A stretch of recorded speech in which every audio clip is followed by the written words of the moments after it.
आज का जो विषय है हमारा कुंभ राशि के ऊपर विषय है। कुंभ राशि वालों के लिए कैसा रहेगा अगस्त का मध्यकाल। देखिए कुंभ राशि वालों, आपकी राशि के अनुसार से आपकी राशि के स्वामी शनि महाराज हैं और लग्न में चल रहे हैं, और वो विशेष तौर पर आपकी राशि में चलते हुए वक्र अवस्था में चल रहे हैं पिछले करीब 1.5 महीने के आसपास से। और अभी तो काफी लंबा समय शनि वक्री चलेंगे, नवंबर के मध्य भाग में चलना है वक्री। तो ऐसे में सीधी तरीके से घी नहीं निकल रहा है, उंगली टेढ़ी करनी पड़ रही है, साफ साफ दिखाई दे रहा है।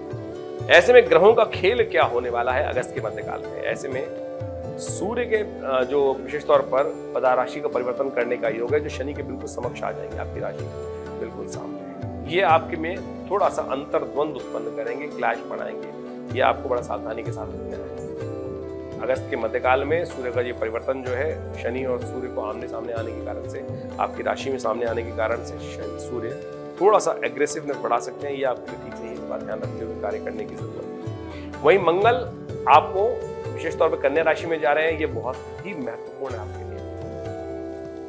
आपको बहुत सोच समझ के अपनी योजनाओं पे कार्य करने की जरूरत है, इस बात का ध्यान रखिएगा। चाहे आप कुंभ लग्न वाले हैं या आपकी कुंभ राशि है, इस बात का दोनों तरह से ध्यान रखना चाहिए। समस्या क्या है कि आपकी राशि के अनुसार से देखना पड़ता है कि पहले आपकी राशि प्रभावी ज्यादा है, ये लग्न प्रभावी ज्यादा है, या कौन सा प्रभाव चक्र जो है आपकी राशि में प्रभावी है, उसके अनुसार से पूरा प्रेडिक्शन मिलता है।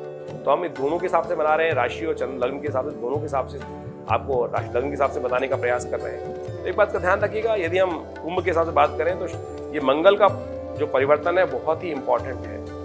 बहुत सोच समझ कर अपनी योजनाओं पर कार्य करने की आवश्यकता है। कहीं योजना आपको अकेला न करते हैं, कहीं इस बात का ध्यान रखते हुए कार्य करें, अननेसेसरी क्लैश न बढ़ाएं। ये सूर्य और मंगल का परिवर्तन दोनों इस प्रकार के योग में आ रहा है। शुक्र उदय होने जा रहे हैं, ये आपको विजय का योग बना रहे हैं, ये आपके लिए बहुत सुंदर है शुक्र का उदय होना। तो यानी अगस्त के मध्यकाल में इतनी उठापटक के योग है, आप समझें। आपके लिए अब समझना है कि कौन सी तिथि में क्या कुछ होगा, कैसे आपके लिए ग्रहों का बिसात बैठी हुई है, और बिसात को आप शयमात के खेल में किस प्रकार से आपको विजय प्राप्त करनी है। निष्कर्ष हमने बताया कि विजय के योग बन रहे हैं आपके लिए। कैसे बनेंगे, किस तिथि में बनेंगे, ये भी आपको समझ लेना चाहिए। समझ लीजिए 11 अगस्त के बारे में बात करें तो 11 अगस्त को विशेष तौर पर पंचांग ये कहता है कि सावन के अधिक मास के कृष्ण पक्ष की एकादशी तिथि, शुक्रवार का अवसर, और ये एकादशी बड़ी पुण्य वाली है। एकादशी वृद्धा में है, यानी एक दिन बढ़ जाएगी, द्वादशी के साथ मिलकर आएगी, तो असली पुण्य तो द्वादशी के साथ मिलकर बनेगा, लेकिन फिर भी एकादशी है तो इसका निमित्त जो व्रत इत्यादि करना चाहिए, अवश्य करना चाहिए। जो चावल निषेध है वो रखने चाहिए, विशेष तौर पर ध्यान रखते हुए कार्य करना चाहिए। ये शास्त्र में कथाएं ऐसी नहीं है, जो चीज बताई गई हैं वो वास्तविक तौर पर उनका एक सांकेतिक कहीं ना कहीं महत्व है। हमने एक अलग से वीडियो बनाया था, उसको आप सुन सकते हैं कि एकादशी के दिन चावल का खेल क्या होता है, किस प्रकार से उसका प्रभाव उत्पन्न होता है। तो ये सब चीजें बहुत समझ के उनको समझने कार्य करने की आवश्यकता दिखाई देती है। अब समझ लीजिए ग्रहों का खेल क्या है। ग्रहों के अनुसार से यदि समझे तो आपके लिए समय अनुकूल दिखाई देता है। ये दिन 11 तारीख की बात करें तो ग्रह ओवरऑल आपके पक्ष में है, लेकिन फिर भी अननेसेसरी के क्लैशों में न फंसे, अपने कार्यों को सही से निकालने का आपको प्रयास करना चाहिए। चंद्रमा बहुत सुंदर तृतीय स्थिति में है, उच्च के होकर आपकी राशि के अंदर चतुर्थ भाव में बैठे हैं, जो सुख का योग बनाते दिखाई दे रहे हैं। ऐसे में गौ पूजन करें, गौ की सेवा करें, गौ को हरा चारा डालें, गौ को विशेष तौर पर चने भिगो खिलाएं। ये आपके लिए बहुत कल्याणकारी योग बनेगा, क्योंकि एकादशी है। एकादशी के दिन गौ, धेनु का, ब्राह्मणों का, संतों का जो सेवा करते हैं, उन सबके कष्ट जीवन से दूर होने के योग बनते हैं। तो वैसे नित्यपति करनी चाहिए, लेकिन एकादशी के दिन तो अवश्य जरूर करने का प्रयास करना चाहिए। 12 तारीख की यदि हम बात करें तो 12 अगस्त को शनिवार का अवसर है, और उस दिन एकादशी और द्वादशी संयुक्त रूप से विद्यमान है। एकादशी वृद्धा में है तो अगले दिन बढ़ गई है, और उसके बाद द्वादशी का आगमन हो जाएगा। तो ये बड़ी सुंदर तिथि है। इस तिथि का नाम है पुरुषोत्तम एकादशी। पुरुषोत्तम एकादशी, भगवान विष्णु ने स्वयं इस मास को अपना नाम दिया, और उनके ही परम प्रिय मास के अंदर ये एकादशी का योग पड़ रहा है, और जो आपके लिए बड़ा कल्याणकारी है। इस कलिकाल में कहा जाता है, कलयुग के अंदर चाहे कोई व्रत करो ना करो, कम से कम एकादशी का व्रत अवश्य करने का प्रयास करें। ग्रह दिखाते हैं कि आपको कहीं ना कहीं से कुछ अच्छे विचार आते दिखाई दे रहे हैं, पॉजिटिव सोच आती दिखाई दे रही है, जो बुद्धि को सही रास्ते पे डाल सकती है। इस प्रकार के योग बन रहे हैं। बस गुस्से को कंट्रोल करके रखिएगा, इस बात का ध्यान रखिएगा। खासतौर पर कुंभ राशि वालों को ध्यान रखना चाहिए। दोस्ती बढ़ेगी, दोस्ती का उपयोग करना कि आपको योग भी है। केवल ज्ञान नहीं देना है, उनसे थोड़ा सा चाणक्य नीति का काम करते हुए उनसे उपयोग भी लेना है, तब आप बहुत बढ़िया तरीके से लाभ ले सकते हैं। आइडियल नहीं बनना है, प्रैक्टिकल अप्रोच में। शनि महाराज लग्न में चल रहे हैं, जो अननेसेसरी अड़ा देते हैं, आपको धीरे कर देते हैं। तो सोच थोड़ी परिवर्तनशील रखते हुए कार्य करें, ऐसे नहीं तो वैसे, वैसे नहीं तो ऐसे, ये सब सोचकर कार्य करेंगे तो बहुत सुंदर तरीके से, यानी इधर उधर चला कर कैसे भी अपना कार्य करा के रखना है, सीधी तरीके से कार्य नहीं होगा, ये साफ साफ दिखाई दे रहा है। तो इस बात को ध्यान रखते हुए कार्य करें। शनिवार का अवसर है, उपाय क्या करना चाहिए? शनि को प्रसन्न करने के लिए, अनुकूल करने के लिए एक उपाय हम आपको बता देते हैं, इस स्थिति में करना बड़ा कल्याणकारी रहेगा। एक तांबे के लोटे में थोड़ा जल लीजिए और उसमें थोड़ा तिल डालिए और उसके द्वारा भगवान का अभिषेक कीजिए। भगवान शिव का अभिषेक करें, भगवान विष्णु का अभिषेक करें और वो बड़ा कल्याणकारी रहेगा। क्यों? क्योंकि तिल का संबंध शनि के साथ भी है और तिल का संबंध भगवान विष्णु के साथ भी है। भगवान विष्णु के पसीने से उत्पन्न होने वाला तिल भगवान को बड़ा अति प्रिय है और इस बात का ध्यान रखते हुए कार्य करना चाहिए। भगवान पे चावल नहीं चढ़ता, तिल चढ़ता। और एकादशी के दिन भगवान शंकर का भी यदि और शनिवार के दिन दोनों दिन संयुक्त रूप से चावल की जगह तिल का उपयोग करते हैं, भगवान का यदि दूध में डाल के या चावल जल में डाल का अभिषेक किया जाए तो कहा जाता है शनि भी अनुकूल हो जाते हैं। सुंदर शास्त्रों का विधान है, इसको अवश्य पूर्ण करने का प्रयास करें। वहीं 13 अगस्त की यदि हम बात करें तो उस दिन रविवार का अवसर, द्वादशी तिथि और त्रयोदशी तिथि का संयुक्त रूप से योग है। प्रदोष है रवि प्रदोष, कीर्ति को बढ़ाने वाला योग, कीर्ति को प्राप्त कराने वाला योग। कीर्ति में यदि विघ्न है, रास्ता नहीं मिल रहा है, सम्मान पूरी से प्राप्त नहीं हो रहा है, सफलता पूरी से प्राप्त नहीं हो रही है, आपके कार्यों का आप में निष्कर्ष नहीं निकल रहा है, तो इसका उपयोग आपको करने का प्रयास करना चाहिए। भगवान का ध्यान करते हुए इसको इच्छु रस से भगवान का अभिषेक यदि किया जाए इस प्रदोष में तो कहा जाता है समस्त प्रकार से आपकी मनोकामना सिद्धि के योग बनते हैं। बिल्व रस से, बिल्व के रस से भगवान का अभिषेक किया जाए तो कहा जाता है भगवान विशेष तौर पर कल्याणकारी योग बनते हैं। हमने विवेकानंद योग आश्रम में बड़ा विशाल कार्यक्रम रखा हुआ है इन दिनों, नित्यपति रुद्राभिषेक होता ही है, तो इन शुभ तिथियों में भी अपने नाम से भी आप कर सकते हैं, स्वयं भी सम्मिलित होकर आप इसका लाभ ले सकते हैं और उसकी पूर्ण व्यवस्था है। फोन नंबर स्क्रीन पे चल रहे हैं, आप अवश्य इसको लाभ लेने का प्रयास करें। प्रदोष है ये, प्रदोष यानी समस्त दोषों रहित काल, दोषों को दूर करने का काल। तो ऐसे में जब सूर्य अस्त हो जाए उसके 2 घड़ी तक ये काल विद्यमान रहेगा। इसमें विशेष तौर पर भगवान का स्तवन स्वयं करने का प्रयास कीजिए, विद्वान ब्राह्मणों के द्वारा कराने का प्रयास कीजिए। देखिए मनोकामना सिद्धि के योग बनेंगे। ग्रह आपके अनुकूल चल रहे हैं, जैसा हमने कहा आपको, सूर्य आपके लिए विशेष तौर पर जो योग चंद्रमा योग बना रहे हैं, जो चंद्रमा पंचम भाव में स्थित होकर, वो आपके बड़ा कल्याणकारी योग है।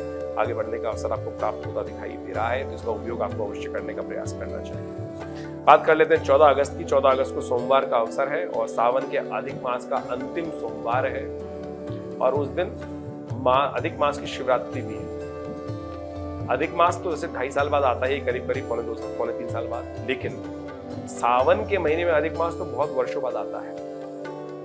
तो ऐसे में उसका शुभ लाभ आपको प्राप्त हो बड़ी मुश्किल से अच्छा समय आया है और उस दिन सावन के सोमवार के दिन सावन के अधिक मास की शिवरात्रि पड़ रही है। ये तो बहुत विरली होगी, साथ में बहुत ही विरली योग होगा। सावन के महीने में ये बहुत सुंदर तिथि बन रही है, तो ऐसे में इसका उपयोग आपको अवश्य करने का प्रयास करना चाहिए। यथाउचित भाव से भगवान का दूध से, जल से, गंगा जल से, घी से, शहद से, अपनी अपनी इच्छाओं के अनुसार से अनेक औषधि बताई गई है, इन सब से करने का प्रयास करना चाहिए अभिषेक। हमने विवेकानंद योग आश्रम में जैसा बताया बहुत विशाल कार्यक्रम रखा है। हमारे आश्रम में बड़ा विशाल भगवान का शिवलिंग है, सौराष्ट्र में है। आचार्य श्री केशव देव जी महाराज ने अपने सिद्ध हाथों से उनको प्रतिष्ठित किया और बड़े विशाल रूप से आज भी उनका नित्यपति पूजन किया जाता है। तो आप भी उस कार्यक्रम में सम्मिलित हो सकते हैं। पूरा वर्णन आपको हमारे फोन नंबर से मिल जाएगा, अपने नाम से करा सकते हैं। रुद्राष्टध्यायी का पाठ रहेगा। ग्रह गणना के अनुसार से आपका जो समय दिखाई देता है वो थोड़ा सा कष्ट है। स्वास्थ्य के अनुसार से ध्यान रखते हुए कार्य करें। आपका मन थोड़ा सा विचलित रहेगा और थोड़ा सा स्वास्थ्य के मामले में समस्याएं उत्पन्न करने के योग दिखाई देते हैं। खर्चे बढ़ सकते हैं, इस बात का ध्यान रखते हुए कार्य करना चाहिए आपको। जन्मा अनुकूल नहीं है, दूध का दान करें, दूध से भगवान शिव का अभिषेक करें। भद्रा रहेगी सुबह 10:26 में, तो नया विचार नया कार्य करना इस भद्रा काल में ठीक नहीं रहेगा। 10:26 से लेकर रात्रि के 12 बजे तक भद्रा है, इस बात का ध्यान रखते हुए कार्य करें। 15 अगस्त के दिन मंगलवार का अवसर पड़ रहा है, तो स्वतंत्रता दिवस की बहुत बहुत शुभकामना। इस दिन गणमूल नक्षत्र विद्यमान रहेगा 1:49 से लेकर जो अश्लेषा नक्षत्र आरंभ होगा वो करीब करीब अश्लेषा और मघा 2 मूल नक्षत्र रहेंगे, गणमूल नक्षत्र जो 15, 16 और 17 तक विद्यमान रहेंगे। तो ऐसे समय में आपकी राशि के अनुसार से समझ लीजिएगा कोई घर में नया जन्म हो रहा है तो उनकी मूल शांति अवश्य कराइएगा, इस बात का ध्यान रखते हुए कार्य करें। मंगलवार है, सावन के अधिक मास के अंतर्गत आने वाला अंतिम मंगलवार है। साथ में सावन का अधिक मास चल रहा है। सावन का अधिक मास भगवान शिव और मंगल यानी हनुमान जी को प्रसन्न करने का दिवस। तो तो ऐसे में ग्रह गणना थोड़ी सी भारी है आपके लिए। चंद्रमा षष्ठ भाव में विद्यमान है, शुक्र वहां पर पहले ही वक्री चल रहा है, सूर्य वहां विद्यमान है। ये स्वास्थ्य में थोड़ा कष्ट देने का पूरी तरह से ग्रह बना हुआ है, तो ध्यान रखते हुए कार्य करें। तो ऐसे में भगवान का महामृत्युंजय मंत्र से जप करें, साथ में हनुमान चालीसा का पाठ करें। 16 अगस्त की यदि हम बात करें तो उस दिन बुधवार का अवसर है, अमावस्या तिथि है, सावन के अधिक मास की अमावस्या है और यह अमावस्या बेहद खास है। अधिक मास में पुण्य भी अधिक होते हैं, जो भी कार्य किया जाएगा उसका अधिक पुण्य प्राप्त होगा। तो एक बात ध्यान रखिए, आपके पितृ ऋण से निवृत्ति का कार्य भी आप बहुत सुंदर तरीके से कर सकते हैं। तो इस कार्य को करने के लिए आपको अपने पितरों के निमित्त तर्पण, आपको गौग्रास ब्राह्मण भोजन अवश्य कराने का प्रयास करना चाहिए, गायत्री का जप करना चाहिए और यज्ञ करना चाहिए। ये सब चीज कर आप कष्टों को दूर कर सकते हैं, तो आपको अच्छे से लाभ प्राप्त होगा। आज की समस्या बहुत हो गई है, बड़ी समस्या रहती है कि अपने पितरों के निमित्त गायत्री जप कराएं कहाँ या ब्राह्मण भोजन कराएं कहाँ। तो हमने विवेकानंद योगाश्रम के माध्यम से ये व्यवस्था भी करी है। आप अपना नाम गोत्र अपने पितरों का नाम दे सकते हैं फोन नंबर्स पर और उनके लिए पूर्ण व्यवस्था आश्रम के द्वारा कर दी जाएगी और ब्राह्मण भोजन की व्यवस्था भी करा दी जाएगी, गायत्री जप की व्यवस्था भी करा दी जाएगी। तो ये सब कर्म आप चाहें तो स्वयं आके भी करवा सकते हैं और बहुत दूर रहते हैं तो अपने रूप से कराकर भी आश्रम पे अपने नाम को रजिस्टर करा के आप ये सब व्यवस्थाएं ले सकते हैं। फोन नंबर्स पे आप संपर्क साध कर ये सब कार्य करने के लिए व्यवस्था बना सकते हैं। देखिए, ग्रहों की गणना विशेष तौर पे समझे थोड़ा समय भारी दिखाई देता है। सुबह सुबह थोड़ा भारी है, शाम के समय के बाद से परिवर्तन की सूचनाएं आपको आने के योग बन जाएंगे, लेकिन सुबह का समय ओवरऑल भारी है। आपको विशेष तौर पे स्वास्थ्य का भी ध्यान रखते हुए कार्य करना चाहिए, थोड़ा मनोमस्तिष्क को पॉजिटिव लाने का प्रयास करना चाहिए। बहुत जल्दी ग्रह परिवर्तन की तरफ जा रहे हैं, शाम के बाद से आपको पॉजिटिव साइंस मिलने शुरू हो जाएंगे और कल के बाद से तो ग्रह और परिवर्तन की तरफ जाएंगे। अब ये बात कर ले हम 17 तारीख की, 17 अगस्त के दिन ये परिवर्तन हो रहा है।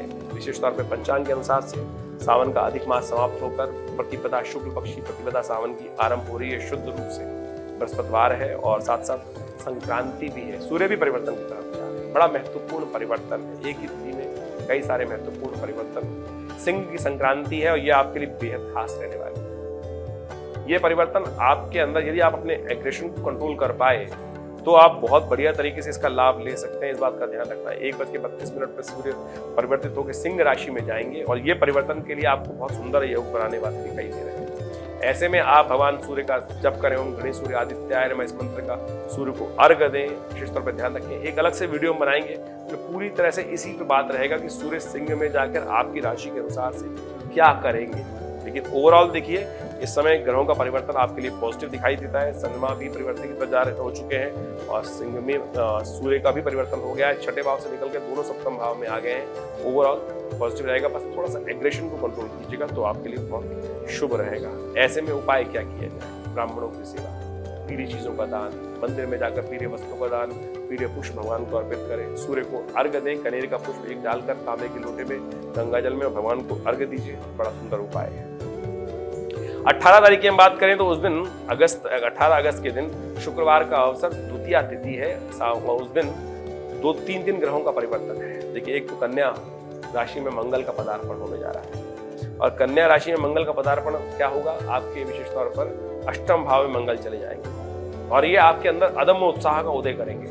बहुत सारे कार्य आप अपने विचारों को जोड़कर कर सकते हैं और बहुत सारे नए संपर्कों का लाभ भी ले सकते हैं। ये साफ साफ दिखा रहे हैं। ये मंगल शनि के साथ जो टकराव चल रहा था उससे हटकर मंगल आगे चले गए हैं और ये जो 3:54 में परिवर्तन होगा। इसके साथ साथ शुक्र उदय हो जाएंगे। शुक्र छठे भाव में जब उदय होकर आएंगे तो आपके लिए जो रुकी हुई गाड़ी थी, आप जहां चाहकर भी जो विजय नहीं प्राप्त कर पा रहे थे, ये आपको विजय का योग बनाने वाले हैं। यानी आने वाले करीब कुछ दिनों में ये शुक्र यहाँ पे जो उदय होकर बैठेंगे, ये आपके लिए बहुत पॉजिटिव चेंजेस लाने के योग बनाते दिखाई दे रहे हैं। इसको भी आपको अलग समझना चाहिए, क्या कुछ करेंगे आपके साथ। इसके साथ साथ चंद्रमा का परिवर्तन भी हो रहा है। चंद्रमा शाम को जब उदय होंगे, दिखाई देंगे थोड़ी देर के लिए, तो श्रृंगी दोनों बराबर होंगी और थोड़ी लालिमा लिए होंगे चंद्रमा। देखिए, ज्योतिष के दृष्टिकोण से हम साफ साफ देख सकते हैं गणना ऐसे नहीं कि चंद्रमा लाल हो रहे हैं, सफेद हो रहे हैं, धूमिल हो रहे हैं, ताम्र वर्ण के हो रहे हैं। तो ये सब ज्योतिष की गणनाओं के अनुसार से पूर्व बिल्कुल कैलकुलेशन के हिसाब से आता है और ज्योतिष के कैलकुलेटिव पार्ट को देखते हुए इस बात को प्रेडिक्ट किया जा सकता है कि ये चंद्रमा आपकी राशि के अनुसार से आपके मन में आने वाले 1 महीने तक थोड़ी सी अशांति उत्पन्न करने के योग दे सकते हैं। मन में एंजाइटी बढ़ा सकते हैं, मन में अननेसेसरी का भय दे सकते हैं। पूरे विश्व के दृष्टिकोण से देखा जाए तो ये जो ग्रहों का योग है, शनि मंगल का षडाष्टक योग और साथ साथ जो बना है आज के दिन और चंद्रमा का ये उदय होने का दिखाई दे रहा है, तो आने वाला एक महीना जो रहेगा वो उठापटक वाला रहेगा। अशांति का वातावरण बन सकता है, भय का वातावरण बन सकता है, अननेसेसरी क्लैशेस बढ़ सकते हैं, चाहे वो रशिया का युद्ध चल रहा हो या कहीं भी पूरे विश्व में उठापटक के योग दिखाई दे रहा है। समाज में आपस में वैमनस्य थोड़ा बढ़ता दिखाई दे रहा है साफ साफ तरीके से, हमें शांति के साथ काम करने की जरूरत है, इस बात का ध्यान रखें। आपकी ग्रह गणना विशेष तौर पे बना रही है कि आपके लिए पॉजिटिव रहेगा समय। आपकी राशि के अनुसार से देखें, आज का दिन विशेष तौर पे परिवर्तन का है, लेकिन आपके लिए ओवरऑल अच्छा पॉजिटिव चेंजेस आने के योग बनेंगे। तो उपाय के तौर पर आपको गौ सेवा करने का प्रयास करना चाहिए, ये बड़ा सुंदर रहेगा। गाय की गौशाला में जाकर थोड़ा चने की दाल गाय खिला दीजिए या गौशाला में अपने सहयोग को भेज दीजिए, आपको लाभ प्राप्त हो। विवेकानंद योगाश्रम भी गौ रक्षा के संबंध में अनेक प्रकार से कार्य करता आया है। मैं स्वयं विवेकानंद गौ रक्षा सदन का विशेष तौर पर काउंटर प्रेसिडेंट हूँ और गौ रक्षा के संबंध में हम बहुत सारे पूरे विश्व में कार्य करते हैं। आपने बहुत सारे चैनल पे हमको देखा होगा गौ रक्षा के संबंध में अपने वक्तव्य को देते हुए। आश्रम पे भी हम बहुत सारे गौ रक्षा काम करते हैं और गौशाला भी चलती है आश्रम पर।